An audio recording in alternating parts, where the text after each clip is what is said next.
지난 몇 주일의 과정을 통해서 요한계시록 1장부터 3장까지의 내용을 주일 말씀 가운데 나누었습니다. 그리고 또 이렇게 아침 기도의 시간에 통독 순서가 되어서 요한계시록에 대해 나누고 있습니다. 사실 요한계시록 읽으시면서 굉장히 어려운 부분들이 많이 있으실 거라 생각이 됩니다. 1장부터 3장까지는 그래도 소아시아 교회에게 하시는 하나님의 말씀이었기 때문에 우리에게 더 와닿고 또 이해되기가 쉬웠을 텐데요. 근데 보통 교회에서 요한계시록은 4장 이후로는 잘 다루지를 않습니다. 왜냐하면 굉장히 상징적인 내용도 많이 있고 해석을 잘못하면 굉장히 이상한 내용으로 갈 수 있기 때문에 그렇죠. 그래서 한국교회의 많은 과정 가운데 요한계시록의 잘못된 해석으로 종말의 시간표다 또는 미래에 있는 어떠한 일들로만 치부를 해서 요한계시록을 해석하는 데 많은 혼란을 가져다 주었습니다. 그러나 우리가 주로 살펴본 2장과 3장 이 소아시아의 내용은요, 나머지 4장 이후로 끊겨지는 내용이 아니라 모두 다 연결된 내용이라는 사실을 기억하셔야 합니다. 2장부터 3장까지 1장부터 3장까지 우리가 나누었던 그 말씀이 요한계시록 전체의 서론 부분에 해당하는 것이고요. 그리고 그 이후에 이제 여러 가지 4장부터 22장까지의 내용은 정교한 문학적 구조에 의해서 저자의 의도에 의해서 쓰여진 책이라는 사실을 우리가 알아야 합니다. 그 안에 분명한 신학적 메시지가 들어있다는 사실입니다. 요한계시록 통독하실 때 이 점을 조금 염두에 두시고 읽으시면 전체 흐름 속에서 이어지는 주제를 놓치지 않을 수 있습니다. 그리고 잘못 해석하는 오류도 우리가 범하지 않을 수 있습니다. 특히 6장부터 16장까지 내용이요, 세 가지 심판에 대한 내용입니다. 인, 나팔, 대접의 심판을 소개하면서 요한이 주고자 하는 메시지가 정교하게 짜여져 있는 구조 안에서 그 심판을 말하고 있다는 것, 이것을 우리가 알아야 합니다. 그래서 우리는 오늘 요한계시록의 심장인 심판의 장면을 통과하게 될 텐데요. 여기에서 함께 묵상해야 될 부분들이 있습니다. 먼저는 요한계시록의 심판의 의미는 무엇인가? 라는 의미고요. 두 번째는 이 반복되는 심판, 이 반복되는 심판 속에 나타나는 구조와 그 구조 안에 들어있는 하나님의 메시지가 무엇인가 하는 점. 그리고 마지막은 이것이 오늘날 나와 무슨 관련이 있는가 라는 점입니다. 이 세 가지를 좀 묵상하셨으면 좋겠습니다.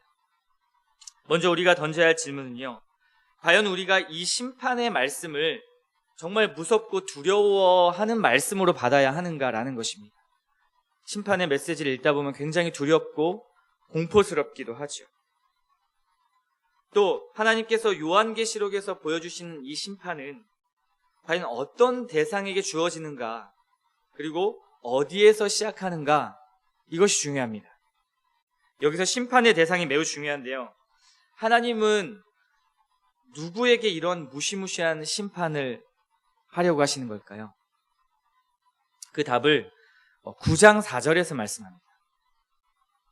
오직 이마에 하나님의 인침을 받지 아니한 사람들만 해하라 하시더라. 하나님의 인침을 받지 아니한 자들, 그 자들을 하나님께서는 해하라, 심판하라 말씀하십니다. 여기서 말하는 인이라는 단어를 잘 기억하십시오. 여기서 말하는 인은 우리가 여지껏 많이 들어오고 잘못 해석되어 왔던 바코드를 말하는 것이 아닙니다. 세대주의자들이나 아니면 종말론적으로 이 요한계시록을 잘못 해석하는 사람들은 이것을 바코드라고 해석하는 경우가 있죠. 최근에는 이것이 바코드에서 이제 베리칩으로 바꾸어서 많은 사람들을 현혹하는 경우도 있습니다. 요한이 과연 이것을 보고 바코드다 또는 베리칩으로 해석을 해서 바코드가 새겨진 물건을 사지 마라, 사면 큰일 난다, 너희 그 물건 사면 사탄의 자식이다, 이렇게 말하는 것일까요? 아니면 이마나 손목에 베리칩을 심으면 너희 저주받고 지옥에 갈 것이다 라고 1세기의 요한이 그것을 말하는 것일까요? 그렇지 않습니다. 이것은 잘못된 해석이죠. 요한은 굉장히 구약적인 배경에서 유대적 배경에서 그들의 굉장히 문화에 익숙한 언어와 그리고 풍습의 매개체를 가지고 지금 심판에 대해 설명을 하고 있는 것입니다. 그 매개체가 지금 인이라는 매개체이죠. 그 인은 그때 당시에 소유나 보호나 또는 신분의 표시를 할 때 그 인을 이마나 아니면 손목에, 손등에 치는 그러한 문화와 풍습에 따라서 요한이 설명하고 있는 것입니다. 그 이미지를 사용해서 인치다라는 그러한 표현을 한 것이죠. 그래서 신명기 6장 8절에서도 이런 말씀이 있습니다. 너는 또 그것을 내 손목에 매어 기호를 삼으며 내 미간에 붙여 표로 삼고. 이미 구약 성경에 있던 이미지죠. 그러므로 여기서 말하는 인침은 하나님을 향한 충성, 하나님을 향한 헌신을 나타내는 이미지고요. 그 인침을 받은 자들이 하나님의 백성이라는 사실을 우리가 알 수 있습니다. 그러니까 심판의 대상은 하나님의 백성들이 아니라 하나님을 믿지 않고 하나님을 따르지 않았던 그러한 불신자들이라는 것을 우리가 알 수 있습니다. 그렇기에 우리가 요한계시록을 읽을 때 막 공포스럽고 두려워할 필요가 없는 것이죠. 그렇다면 이 심판은 어디로부터 시작될까요? 바로 하나님의 보좌. 요한계시록 1장부터 그토록 강조하는 하나님의 보좌입니다. 그 보좌에 앉으신 하나님만이 그 심판을 주관하실 수가 있습니다. 하나님의 성품으로 그 심판을요, 한치의 오차도 없이 정확하게 구원할 자들을 구원하시는 것입니다. 그러니 이 심판은 우리에게 두려운 대상이 아닌 것이죠. 인간도 아니고 사탄이 심판을 하는 것도 아닙니다. 불완전한 존재가, 불완전한 피조물의 근원이 심판할 수가 없는 것입니다. 그러면 궁금한 점이 또 하나 생깁니다. 그렇다면 왜 이런 심판이 3번이나 반복해서 강조되는 것일까요?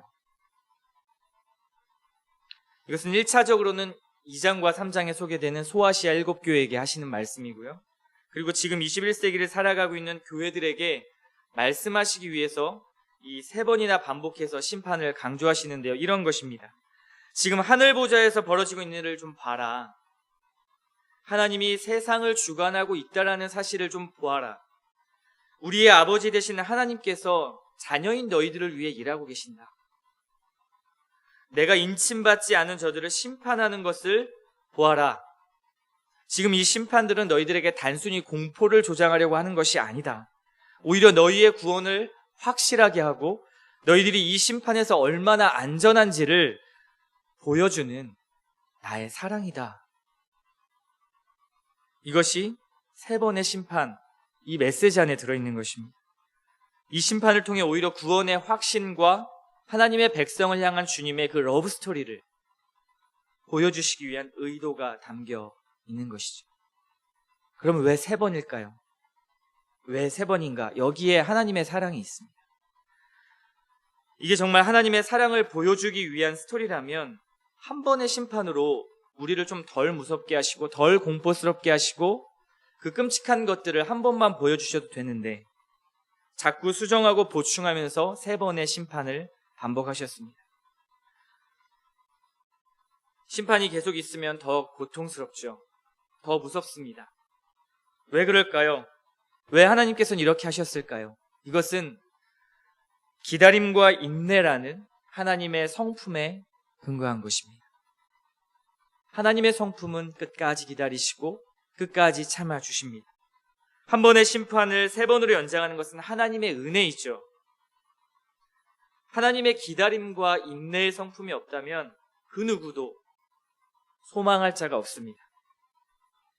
하나님의 입장에서 보면 우리의 회개가 얼마나 더디고 우리의 성숙이 얼마나 더딥니까?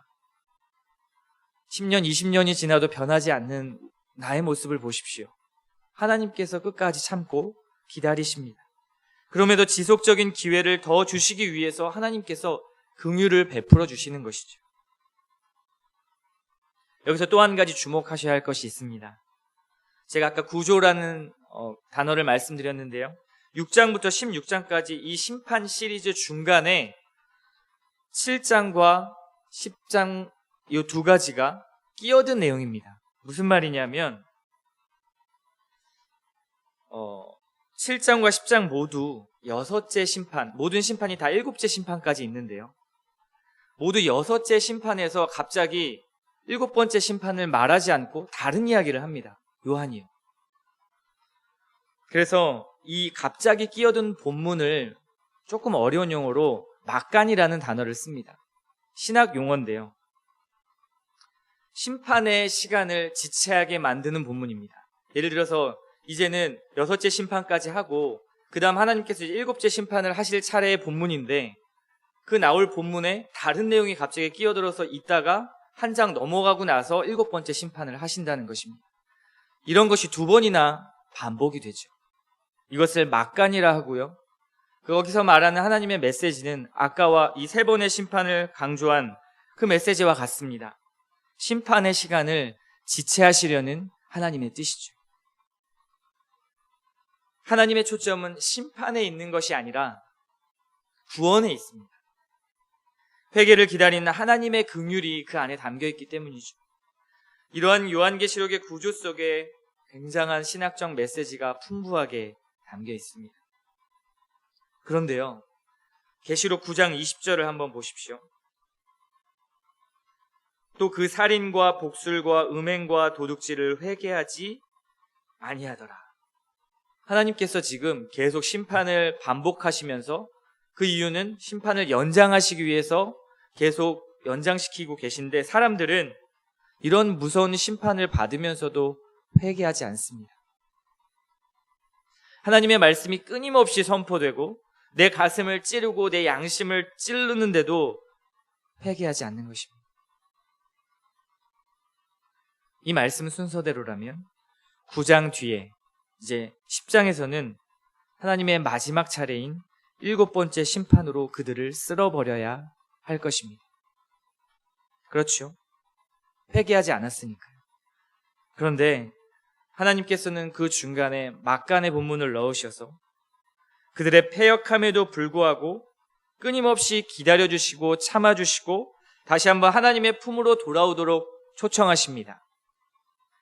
이것이 바로 10장과 11장 이 2장의 막간 본문인 두 증인에 관한 말씀입니다. 오늘 우리가 잠깐 읽었던 말씀 바로 그 위에 있는 본문이 두 증인에 관한 본문입니다. 그 두 증인을 통해서 하나님께서는 하나님의 백성들을 다시 돌아오게 만드십니다. 이것을 보면 신앙의 주체는요, 사람이 아니라는 것을 알 수 있습니다. 신앙생활 하는 것이 내 힘으로 하는 것이 아닙니다. 죄인이고 무너지는 존재인 인간이 하는 것이 아닙니다. 사람이 완전하게 돼서 완벽한 신앙을 갖는 것이 아니죠. 그래서 완벽한 교회가 없습니다. 완벽한 사람도 없습니다. 사람도, 교회도, 시스템도. 신앙의 주체는 우리 인간 스스로에게서 나오는 것이 아니라 어떤 우리의 능력과 믿음과 결단을 통해서 우리의 신앙이 이루어지는 것이 아니라 하나님의 성품, 하나님의 어떠한 분이신지를 통해서 결정이 되는 것입니다. 내가 무엇을 하고 인생의 중요한 결정을 하고 커리어를 만들어가고 신앙을 세워간다라고 생각하지 마십시오.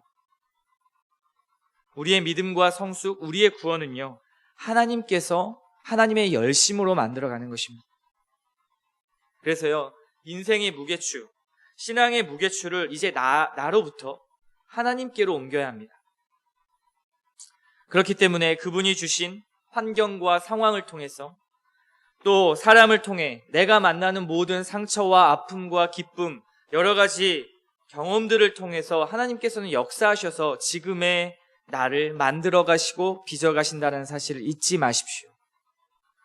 내가 한다고 생각하고 내가 결정하고 내가 나의 인생을 주관한다라고 생각할 때 그때 하나님으로부터 멀어지는 것입니다. 오히려 우리네 삶이 평탄한 것이 이상한 것이죠. 오늘 본문을 보십시오.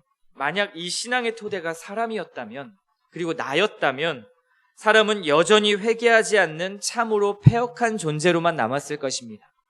그렇지 않습니까? 내가 예수를 믿는 것, 내가 지금 이 자리에 하나님 앞에 기도하는 것이 나의 힘이라고 생각하십니까? 그렇지 않습니다. 우리를 지키시고 인도하시는 하나님의 은혜 안에 있는 것이죠. 하나님께서 이런 우리들을 기다려주시고 우리에게 회개할 기회를 주셨고 하나님을 만나게 하셨고 돌아오게 하셨습니다. 그렇게 마지막 7째 나팔 심판을 앞두고 이 11장에 두 증인을 보낸 결과, 그 결과가 어떻게 되었을까요? 11장 13절의 말씀을 보십시오. 그 남은 자들이 두려워하여 영광을 하늘의 하나님께 돌리더라. 7번째는 심판으로 이루어지는 것이 아니라 하나님 앞에 영광을 돌려드렸다. 남은 자들이 돌아왔다라고 말합니다. 참고 또 참으시는 하나님의 성품 가운데 패역했던 그들 중에 하나님께 영광 돌려드리는 자가 생긴 것이죠. 그토록 돌아오지 않던 자들, 변하지 않던 자들이 돌아오게 된 것입니다. 저희가 잠시 요한계시록의 구조적인 배치와 신학적 메시지가 무엇인지 잠깐 살펴보았습니다. 하나님은 말씀을 통해 지속적으로 우리에게 회개를 말씀하시고요. 소아시아 교회에게 끊임없이 말씀하셨던 주제가 회개이지 않았습니까? 그리고 기다리시는 사랑의 하나님이십니다. 주님은 가망 없는 우리를 소망의 자리에 두셨고요. 주님은 죄인인 우리를 왕의 자녀로 두셨습니다. 전부 다 정말 극과 극이죠. 주님은 멸망을 구원으로 바꾸셨습니다.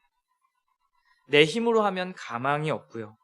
내 힘으로 하면 여전히 죄의 쓴뿌리에 걸려 넘어질 수밖에 없고요. 내 힘으로 하면 변화될 수도, 다른 사람을 변화시킬 수도, 나의 자녀를 변화시킬 수도 없습니다. 그러나 하나님이 하시면 메마른 땅에 샘물이 솟아나죠. 열매 맺지 못하는 나무가 생명을 얻습니다. 철근같이 단단한 마음도 고무같이 물렁물렁 부드러워집니다. 그렇게 일하시는 것이 하나님이십니다. 이런 하나님이 보좌에 앉으셔서 온 땅을, 그 교회를, 나의 인생을 주관하시는 분인 줄을 믿으시기 바랍니다. 하나님의 들려지는 말씀에 눈과 귀를 막는 어리석은 자가 되지 마십시오. 지금도 강단의 메시지를 통해 또 여러분의 통독을 통해 또한 여러 상황과 환경을 통해 일하시는 하나님의 역사하심을 여러분 어리석게 무시하지 마십시오. 어리석은 자가 되지 마시기 바랍니다. 그래서 시편 49편 20절에 이렇게 말씀합니다. 존귀하나 깨닫지 못하는 사람은 멸망하는 짐승 같도다. 깨닫지 못하는 사람, 들려도 귀를 막는 사람, 그 사람은 멸망하는 짐승 같도다라고 말합니다. 이런 자가 참으로 어리석은 자이죠. 제가 말씀 보다가요, 독일 성서공회라는 그 신학사전을 보게 되었는데 거기에 어리석은 자라는 그 의미를 이렇게 말하고 있습니다. 성경에서는 하나님에게서 떨어져 나가 제 스스로 삶을 꾸려 나가려는 사람들을 가리켜 어리석은 자라고 한다. 그러므로 어리석은 자는 하나님을 경외하지 않고 하나님을 신뢰하지도 않으며 선과 악을 분명히 구별할 줄도 모른다. 우리가 이런 어리석은 자 아니었습니까? 그러나 우리의 이마와 가슴에 인치시고 예수 그리스도를 통해 우리를 자녀 삼아 주신 분, 성령 하나님으로 말미암아 우리가 지속적으로 그리스도를 닮아가게 하시고 나그네의 삶을 살 수 있도록 인도하시는 분, 그분이 바로 요한계시록의 주인공인 하늘의 보좌에 계신 하나님이십니다. 세상을 다스리고 모든 인생의 계획을 그 하나님께서 주관하고 계신다라는 사실을 믿으십시오. 악한 인생, 심판받을 그 인생에서 가장 존귀한 존재로 만드신 분, 그분이 하나님이십니다. 우리가 그 하나님 안에 있으면 안전하고요. 그리고 이 땅을 걸어가는 동안 하나님의 말씀 안에서 예수님을 따라 살 수 있는 힘이 생기고 능력이 생기고 그리고 기쁨이 생깁니다. 오늘 이 아침에도 기도하실 때 주님, 내 신앙의 주체, 내가 모든 것을 하려고 했던 그 마음을 주님 접게 도와주시고 이제는 나로 근거 삼는 것이 아니라 하나님으로 근거 삼는 참된 신앙이 되게 하옵소서라고 기도하는 이 아침 시간이 되시기를 바랍니다.